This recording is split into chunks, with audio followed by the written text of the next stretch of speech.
கொண்டு எங்கே தூக்குனா என்ன, அது தோல்னு சொல்லலை, அது கொஞ்சம் அது வந்து என்னென்னா ஒரு ஃபிசிக்கலாக அதை காமிக்குது. நீங்கள் தோல்னு ஒரு வேர்டை ஆட் பண்ணும்போது ஃபிசிக்கலாகவே நீங்கள் சிலுவையை தூக்கிட்டு வாங்க அப்படிங்கிற மாதிரி ஆட் ஆகுது. இது அப்படி சொல்லலை. தன் சிலுவையை எடுத்துக்கொண்டு என்னை பின்பற்றாதவன் எனக்கு பாத்திரம் அல்ல. அப்போ சிலுவைனா என்னன்னு நம்ம தெரிஞ்சுக்கணும் இல்லையா? சிலுவைனா நான் உங்கள்ட்ட ஏற்கனவே சொல்லியிருக்கேன், பைபிளில் முக்காவாசி வேர்ட்ஸ் பேரபிளில் தான் சொல்லப்பட்டிருக்கு. சில வேர்ட்ஸ் ரொம்ப பிளெயினாகவே சொல்லியிருக்காங்க, ரொம்ப ரொம்ப பிளெயினாக. அப்போ இந்த சிலுவைனா என்னென்னு பார்க்கும்போது அவர் சொல்கிறாரு, கெட்டு போகிற மக்களுக்கு சிலுவை பற்றிய போதனை முட்டாள்தனமாக தோன்றுகிறது. அதாவது கெட்டு போகிறதுனா என்ன? நீங்கள் தப்பு பண்ணுறதா? நான் உங்கள்கிட்ட அன்னைக்கே சொல்லிட்டேன், நீங்கள் கான்ஷியஸ்னஸ் இல்லை தப்பு சரின்றது எதுவும் கிடையாது. அப்போ கெட்டு போகிற மக்களுக்கு அப்படின்னா என்னென்னா, தன்னை வந்து இந்த உடம்புன்னு நினச்சிக்கிட்டு தன்னை மறந்து இருக்கிறான் இல்லையா, அதுதான் கெட்டு போகிற மக்கள். சரியா? அவங்க என்ன கெட்டு போயிட்டாங்க. தன்னை வந்து இந்த உடம்போடு அட்டாச் பண்ணிவிட்டு தான் இந்த மனுஷன்தான் அப்படின்னு நம்பிட்டு இருக்கிறதுனா, அந்த ஒரு காரணத்தினால்தான் கெட்டு போகிற மக்கள்னு சொல்லுவாங்க. கெட்டு போகிற மக்களுக்கு சிலுவை பற்றிய போதனை முட்டாள்தனமாக தோன்றும். இப்போ வந்து நான் சொல்கிறேன்னு வச்சுக்கோங்களேன், நான் உங்கள்கிட்ட வந்து நான் சொல்கிறேன், உங்களுக்கு இதை வந்து அக்செப்ட் பண்ண முடியல, என்ன இவா இப்படி தான் உடம்புல இருக்கும், உடம்பில்லைன்னு சொல்கிறாளே அப்படின்னு நீங்கள் நினச்சிங்கன்னா அது வந்து முட்டாள்தனம்னு பைபிள் சொல்லுது. ரட்சிக்கப்படுகிற நமக்கோ அது தேவனுடைய வல்லமை ஆகும். யாருக்கு ரட்சிக்கப்படுறதுன்னு என்னது? சால்வேஷன். எதுலேருந்து உங்களுக்கு ரட்சிப்பு? இந்த உடம்பு இல்லை அப்படின்ற போது ஒரு ஃப்ரீடம் கிடைக்குது இல்லையா, ஒரு சால்வேஷன், அதுதான் உங்களுடைய ரட்சிப்பு. இந்த ரட்சிப்பு தான் தேவனுடைய வல்லமை ஆகும். வல்லமைனா என்ன? பவர். அப்போ இந்த வல்லமையை தான் அவர் சொல்கிறார். அப்போ முதல்ல சொல்லிட்டாங்க, கெட்டு போகிற மக்களுக்கு சிலுவை பற்றிய போதனை. எதை பற்றின போதனை? சிலுவை பற்றின போதனை. அப்போ சிலுவை எதை குறித்து சொல்லுது?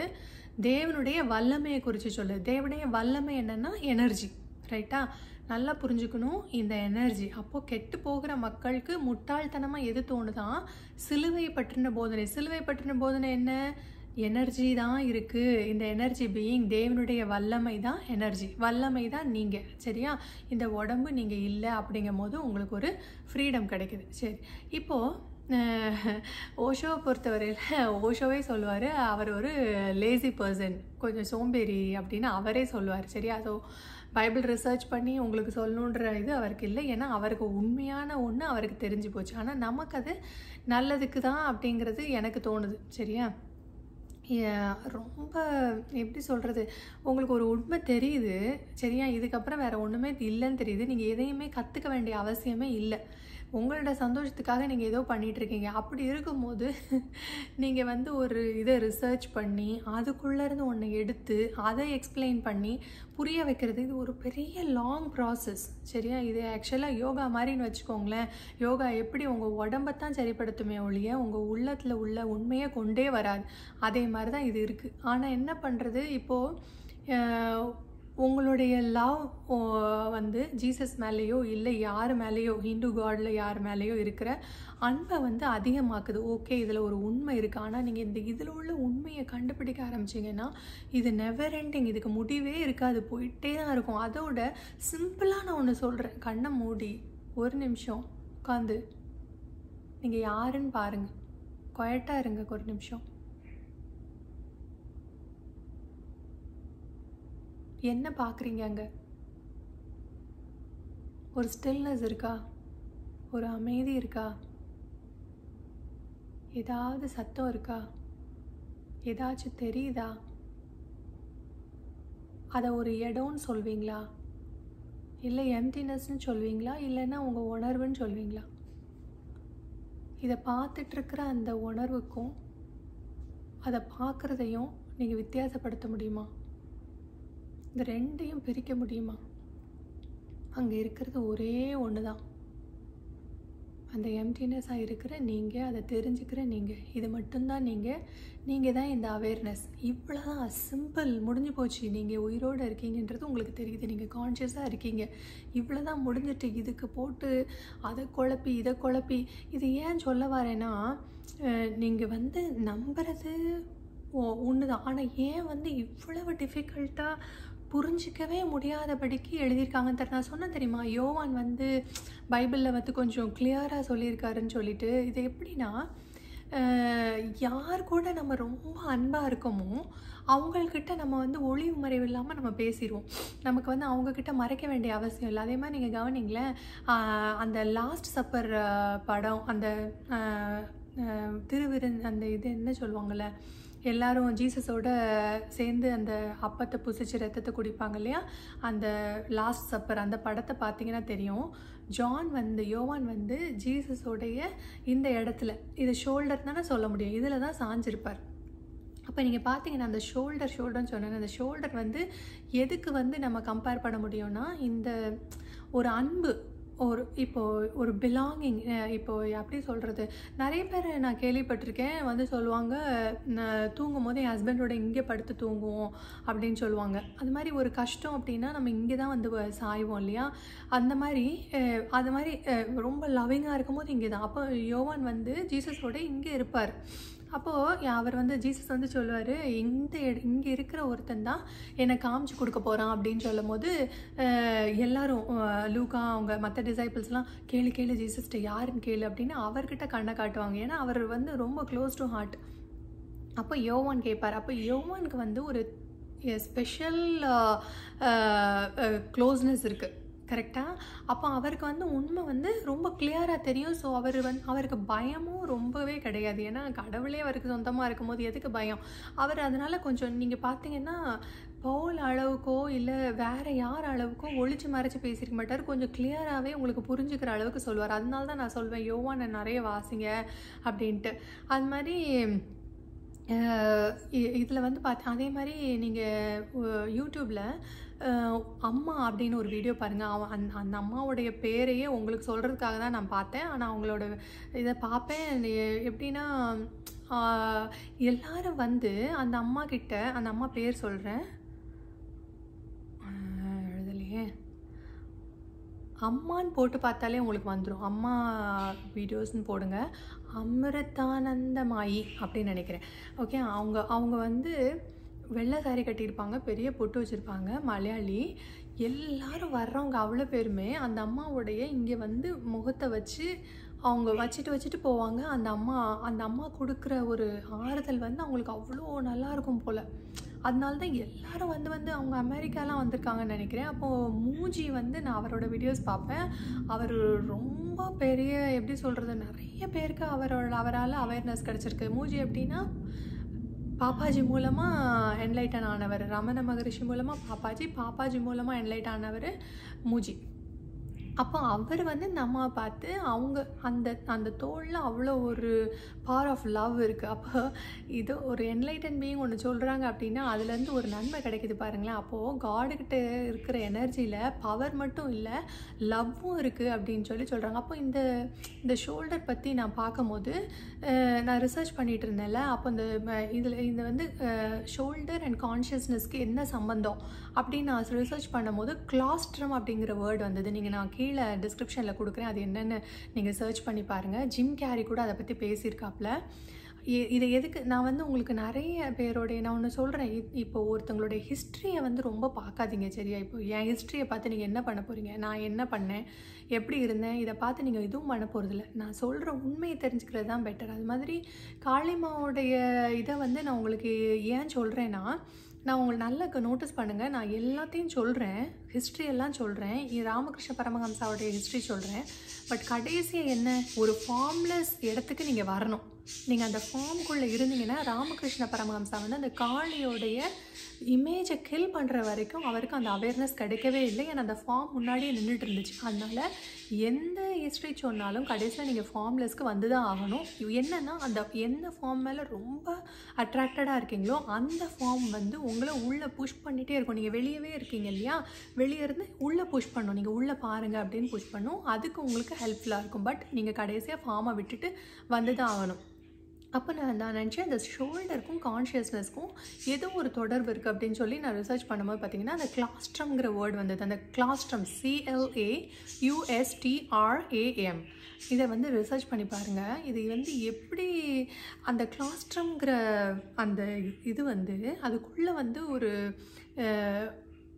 ஜீசஸ் கிரைஸ்ட் தலையில் வைப்பாங்க இல்லையா, ஒரு முள் கிரீடம் வைப்பாங்கல்ல, அதே ஷேப்பில் இது வந்து செரிப்ரமில் இருக்குது. சரியா? நான் சொன்னேன்னா உங்களுக்கு புரியாது, எனக்கே பாதி புரியல. பட் எனக்கு எனக்கு தேவையானது எனக்கு புரிஞ்சிக்கிச்சு, அது போதும் எனக்கு. அந்த அந்த முள் கிரீடம் மாதிரியே அந்த கிளாஸ்ட்ரமில் அதே மாதிரி இருக்குது. அதை எக்ஸ்பிளைன் பண்ணுறதும் அப்படியே தான் சொல்கிறாங்க. நீங்கள் பாருங்களேன், அதில் வந்து கிறிஸ்டோஸ், அதுக்கப்புறமா எல்லாமே அதில் இருக்குது. நீங்கள் நான் அந்த லிங்க் கொடுக்குறேன், நீங்கள் பார்த்து தெரிஞ்சுக்கோங்க. சரியா?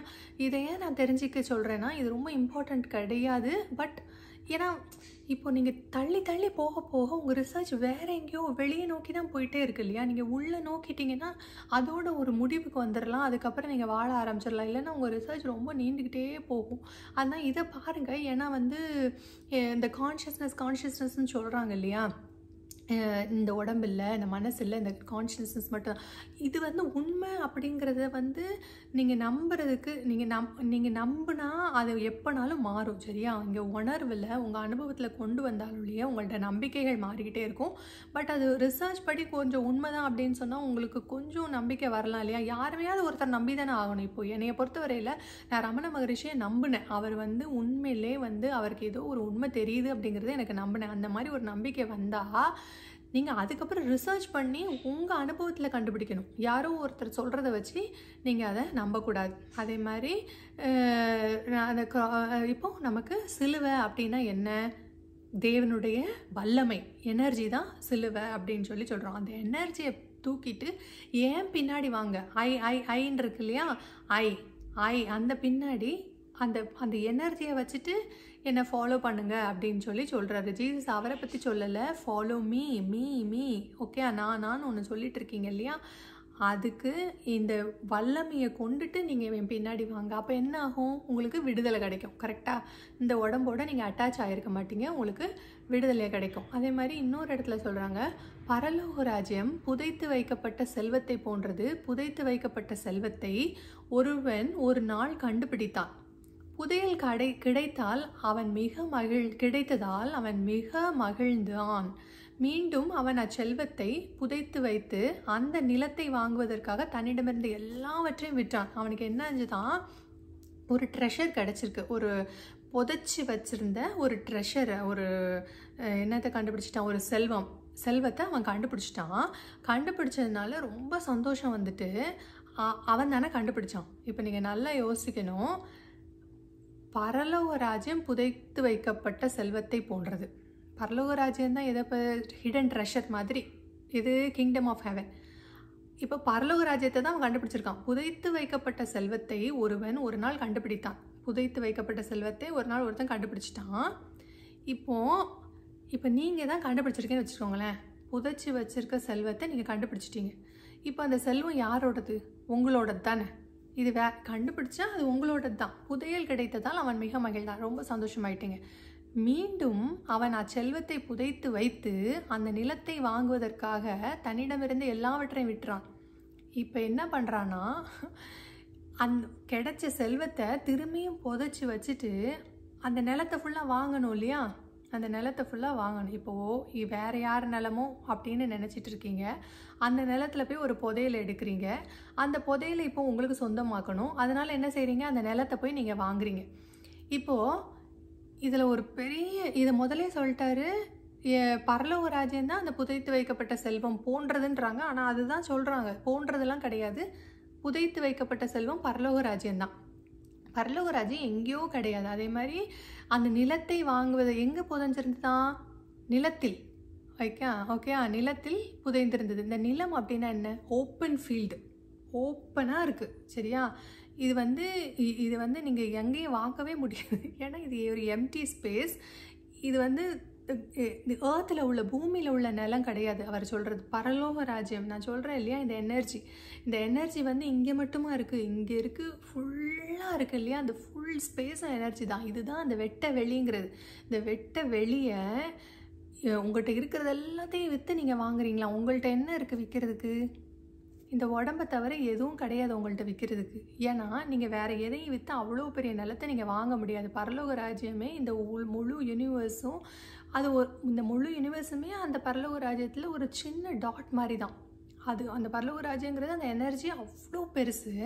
அதை நீங்கள் எந்த நிலத்தை விற்று வாங்க முடியும்? வாங்கவே முடியாது. அப்போது இது எதை குறித்து சொல்லுது? உங்களுடைய ஹிடன் ட்ரெஷர், ஒளித்து வைக்கப்பட்ட அந்த புதையலை பார்த்து சொல்லுது. ஓகே, நீங்கள் இதை கண்டுபிடிக்கணும். உள்ளே இருக்கிற உங்களோட புதையலை கண்டுபிடிச்சிங்கன்னா இந்த உடம்பை விற்றுட்டு இதை உள்ளேயே மறைச்சி வச்சுக்கிட்டு அதுக்கப்புறம் அதை எல்லாத்துக்கூடையும் போய் ஷேர் பண்ணி சந்தோஷப்படுவீங்க. இதைத்தான் இந்த வசனம் சொல்லுது. சரியா? நீங்கள் வந்து எல்லாத்தையும் புரிஞ்சுக்கணும். அதுக்கப்புறமா இந்த வயலில் வந்துட்டான். சரியா? இப்போ எங்கே வந்துட்டான்? இந்த வயலுக்கு வந்தாச்சு, இந்த வயலை வாங்கியாச்சு, இந்த உடம்பை விற்றாச்சு, இந்த வயலுக்கு வந்தாச்சு. இந்த வயல் இங்கே மட்டும்தான் இருக்கா? எல்லா இடமும் இருக்கா? எல்லா இடமும் இருக்குது இந்த வயல். இப்போது இந்த வயல், எவனாவது வயலில் இருந்தால் அவன் தன் மேல் சட்டையை எடுக்க திரும்பி போகாமல் இருப்பானாக. சட்டைங்கிறது நிறைய இதில் பாருங்களேன், கார்மெண்ட், இந்த கார்மெண்ட் வந்து இந்த உடம்பை குறிக்கிறதா தான் இருக்கும். இப்போ எப்படி சொல்கிறது? இப்போது இந்த உடம்பு வந்து உங்கள் சட்டைன்னு வச்சுக்கோங்களேன். இந்த உடம்பு வந்து உங்கள் சட்டை, தலையிலேருந்து கால் வரைக்கும் இந்த உடம்பு வந்து உங்கள் சட்டைன்னு வச்சுக்கோங்க. இந்த சட்டையை இப்போ கழட்டி போட்டுருங்க. இந்த உடம்பாகிய சட்டை இருக்குல்லையே, இதை கழட்டி தூர போட்டுருங்க. உங்களுக்கு பிடிச்சமான கடவுள் எந்த இருக்கோ, யார் இருக்காங்களோ அந்த கடவுள்கிட்ட இந்த முழு உடம்பாகிய சட்டையை சரண்டர் பண்ணிடுங்க. அந்த சட்டையை நீங்கள் திரும்ப எடுக்கக்கூடாது. நீங்கள் உங்களுக்கு பிடிச்ச எந்த கடவுளாக இருந்தாலும் பரவாயில்ல, இந்த மொத்த உடம்பாகி இந்த சட்டையை கழட்டி மொத்தமாக அவர்கிட்ட கொடுத்துருங்க. இப்போ மொத்தமாக கொடுத்தாச்சு, இந்த உடம்பை கொடுத்தாச்சு. இப்போ என்ன இருக்குது உங்கள்கிட்ட? உங்கள்கிட்ட ஒன்று இருக்குது, ஆனால் ஸ்டில் என்ன இருக்குது? உடம்பு இல்லாத ஒரு வெட்ட வெளியாக ஒன்று இருக்கு இல்லையா? இதுதான் நீங்கள், இதுதான் அந்த எனர்ஜி, இதுதான் அந்த நிலம், இதுதான் அந்த ஃபீல்டு. சரியா? எவனாவது வயலில் இருந்தாலும் இப்போ நீங்கள் இதை கொடுத்தாச்சு, இந்த உடம்பை விற்று இந்த நிலத்தை வாங்கியாச்சு, இந்த நிலத்துல தான் இருக்கீங்க, இந்த வயலில் தான் இருக்கீங்க.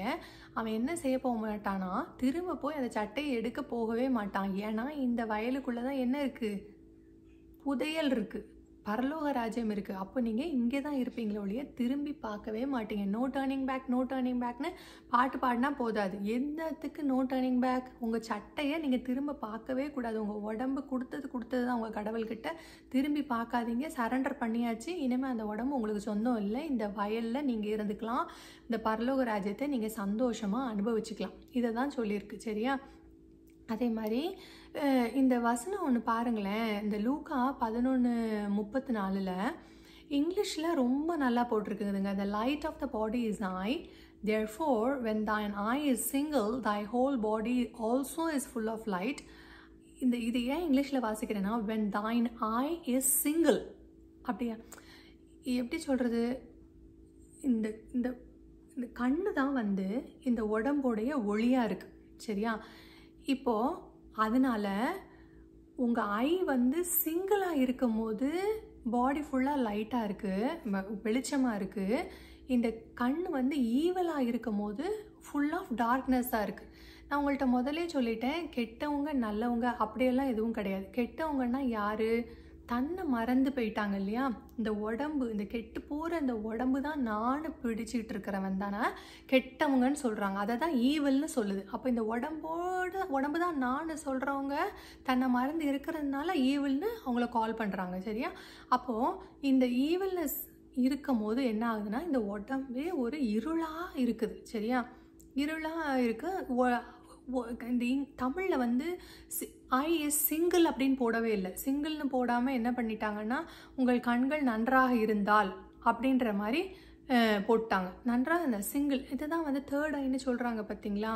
மற்ற இதிலெல்லாம் வந்து தேர்ட் ஐ, என்லைட்டன்மெண்ட், அந்த முக்தி இதிலெல்லாம் வந்து தேர்ட் ஐன்னு சொல்கிறாங்கன்னா, கண் வந்து ஒன்று ஆகணும். ரெண்டு கண்ணாக இருக்கிறது எப்படி ஒரு கண்ணாக ஆக முடியும்?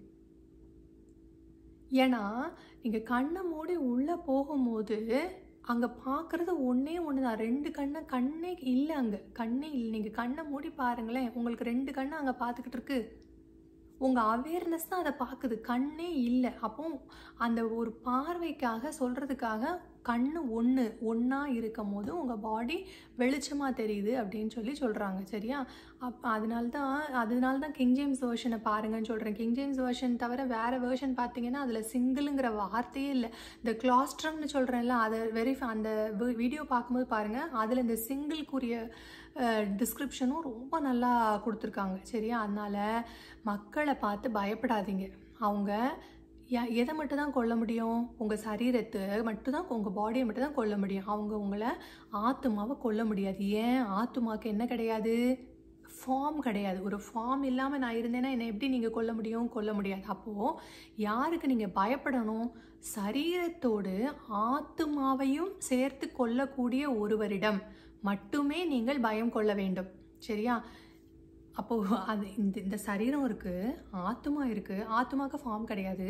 இந்த ரெண்டையுமே சேர்த்து கொல்றதுக்குரிய ஒருத்தரை பார்த்து நீங்கள் பயப்படணுமா? நான் முதலே சொல்லிட்டேன், ஃபார்ம் இல்லைன்னா என்னை கொல்ல முடியாதுன்னு சொல்லிட்டேன் இல்லையா? அப்போ எப்படி அவர் சரீரத்தையும் ஆத்மாவையும் நரகத்திற்கு அனுப்பி வைப்பாராம். அனுப்ப வல்லவர். இப்போ நீங்கள் என்ன செய்வீங்க? நரகம்னா பயந்துட்டு இருப்பீங்க. கரெக்டாக? நரகம்னா என்ன? ஹெல்லு. அங்கே பயமாக இருக்கும், அங்கே தீ இருக்குது, அது இருக்குது, இது இருக்குது.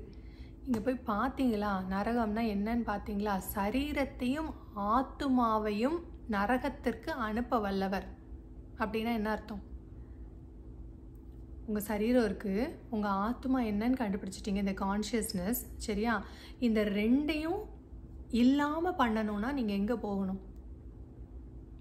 இப்போ கான்ஷியஸ்னஸ் எப்படி உங்களுக்கு தெரியுது? நான் உங்கள்கிட்ட நேற்றுலேயே அன்னைக்கே சொன்னேன். அவேர்னஸ்ங்கிறது நீங்கள் இருக்கீங்க அப்படின்றது தெரியாமையே தெரிஞ்சிருப்பீங்க. எப்படி சொல்கிறது? அது மட்டும் தான் இருக்கும், இந்த வெளி பார்வைகளே இருக்காது. அதனால தான் அந்த அவேர்னஸ்க்கும் கான்ஷியஸ்னஸ்க்கும் வித்தியாசப்படுத்தியிருப்போம். சரியா? அதே மாதிரி நீங்கள் இந்த உடம்பு இப்போ செத்துருச்சு, ஒரு என்லைட்டன் பீயிங்க்கு இந்த உடம்பு செத்துருச்சுன்னு வச்சுக்கோங்களேன். இந்த அவேர்னஸ் மட்டும் தான் இருக்குமே ஒழிய இந்த கான்ஷியஸ்னஸ் இருக்காது. இந்த கான்ஷியஸ்னஸ் என்ன இருக்கும்போது என்ன ஆகும்னா, இந்த உடம்போட ஒட்டுறதுனால இந்த ட்ரீம் பண்ணும்போது இதில் ஒரு வலி இருக்குது, இதில் உள்ள கஷ்டங்கள் தெரியுது, மென்டல் பெயின் தெரியுது, ஃபிசிக்கல் பெயின் தெரியுது. ஆனால் அவேர்னஸாக மட்டும் இருக்கும் போது, இந்த கான்ஷியஸ்னஸாக இந்த பாடியோட அட்டாச்மெண்ட்டை இல்லாமல் ஆயிரும் இல்லையா? அப்போ என்னாகும்? பெயின் இல்லாமல் இதை ட்ரீமாகவே, இந்த ட்ரீமை பார்ப்பீங்க. இந்த படம் பார்க்கும்போது உங்களுக்கு ஏதாவது பெயின் இருக்கா? ஜஸ்ட்டு அதோட என்ஜாய் பண்ணுவீங்க, அதுக்கப்புறம் விட்டுருவீங்க. அந்த மாதிரி ஆயிடுவீங்க. அப்போ அவேர்னஸ் மட்டும் தான் இருக்கும், இந்த பாடியோட அட்டாச்மெண்ட் கம்ப்ளீட்டாக போயிடும். அதனால தான் சொல்கிறேன், பயமாக இருக்கிற மாதிரி இருக்கிற பைபிள் வசனத்தை பயப்படாமல் வாசிங்க, அதில் ஒரு நன்மை இருக்குதுன்னு இதை தான் நான் சொல்கிறேன். ஸோ ஓஷோ, உங்களுக்கு ரொம்ப ரொம்ப நன்றி. நீங்கள் சொன்னதுனால தான் இந்த சிலுவையில் இவ்வளவு காரியம் இருக்குது, பவர் மட்டும் இல்லை, லவ்வும் இருக்குது அப்படிங்கிறத எனக்கு தெரிஞ்சுக்க முடிஞ்சது. ரொம்ப தேங்க்ஸ். கடைசியாக ஓஷோட ஜோக் ஒன்று பார்த்துடலாம். ஓகே? ஒரு பாஸ் கேட்டாராம் ஒரு புது எம்ப்ளாயியை பார்த்து, இது என்ன பிளான் பண்ணியிருக்க நீ? 5 வருஷம் எக்ஸ்பீரியன்ஸ் இருக்குன்னு போட்டிருக்க, எனக்கு தெரியாதா? உனக்கு முன்னாடி வேலையே இல்லாமல் இருந்திருக்க நீ அப்படின்னு சொன்னதுக்கு, ஓ நீங்கள் தானே விளம்பரம் பண்ணீங்க, வேலைக்கு வேலை வேணுங்கிறவங்க நிறைய இமேஜினேஷன் இருக்கணும்னு சொல்லியிருந்தீங்கல்ல, அதனால தான் நான் நிறைய கற்பனை பண்ணி போட்டேன், 5 வருஷம் எக்ஸ்பீரியன்ஸ் இருக்குன்னு சொல்லிட்டு அப்படின்னு சொல்கிறார். ஓகே? எல்லாம் ஹாப்பியாக இருங்க. நீங்கள் யாருன்னு தெரிஞ்சுக்கோங்க. உங்கள் சந்தோஷத்தை எல்லாருக்கூடையும் ஷேர் பண்ணுங்கள். நாளைக்கு வீடியோவில் பார்க்கலாம். தேங்க்யூ.